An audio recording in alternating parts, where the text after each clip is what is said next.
Halos isang 11,000 pulis naman nakakalat ngayon dahil sa pagdiriwang nga natin ng Araw ng Kalayaan. Detalye na balita mula kay RH52. Edniel Parosa. Edniel, good morning. Kuya Angel, nakatao ngayong 127 pagulita sa Araw ng Kalayaan ay di pabawa sa 1,969 mga pulis.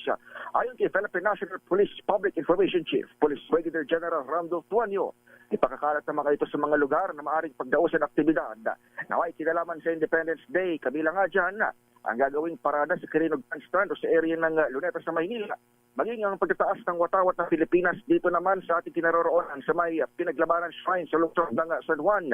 Alin sunod sa atas ni PNP Chief Police General Nicolas Torre III, napaitingin ang presensya ng hanay sa bawat sulok ng mga komunidad. Umaasang pambansang pulisya na magiging mapayapang selebrasyon ngayong araw kahit may naasang pagkilos maging dito sa Metro Manila. Paalala ng PNP sa publiko, agad na itawag sa 911 o sa pinakamalapit na pulis ang mga insidente o kanilang makikitang mga kahina-hinalang mga kaganapan.